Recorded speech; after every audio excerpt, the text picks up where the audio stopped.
Now, the narrative begins with an innocent black youth coming back from studies where he was going to be the next Albert Einstein, no doubt, in the university, studying in the lab, and walking down the street peacefully when an evil Ku Klux Klan officer dressed in his police uniform comes up and tells him to stop. And the poor innocent young man, with his mind on the heavens and his future as a medical doctor, perhaps even I would think a surgeon, God only knows, is stunned by the officer's commands, and he puts his hands up, and the Ku Klux Klan officer in a police uniform guns him down in cold blood. That's what Al Sharpton, Jesse Jackson, and all a bunch of them would have you believe. That's the narrative. But let's have the real narrative. You can see it on videotape.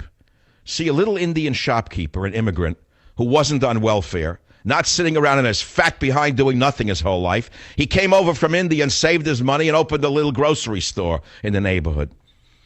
And this group of bums comes in and roughs him up, throws him around like a rag doll, steals cigars or whatever else, and walks out. The guy calls 911. Have you heard that anywhere? Did you know there was a 911 bulletin out for someone who looked like Michael Brown? So the cop is now driving around. And the cop, Wilson, tells the grand jury he sees Brown and a friend, Dorian Johnson, walking in the street. Police officer said he told him to move to the sidewalk, which drew a curse from Brown. Then Wilson noticed that Brown had a handful of cigars, quote, and that's when it clicked for him that the men were suspects in a theft at a convenience store reported just minutes earlier. So the cop, Wilson, calls for backup before maneuvering his vehicle in front of Brown and his friend.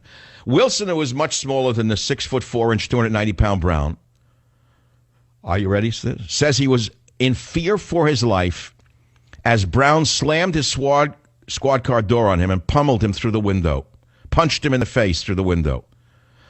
A few minutes after Wilson confronted him walking in the middle of the street. He said he felt like a 5-year-old holding on to Hulk Hogan. Now, let's pause right there. You've got a lot of fools in the media saying, well, he's 6'2" and he's 220 pounds. Mr. Brown was only 6'4" and 290 pounds. See, I'm a fan of boxing. If a man is 5 pounds heavier than the other man, he is usually in a different weight class. Now, you think 290 and 240 is the same, then you know nothing about physicality. And I'll tell you something else that most of you idiots don't know. If you put a head against the hard surface, you can kill the man. You know what that means? Take a fist, take a head, and find a hard surface, and you can kill that person.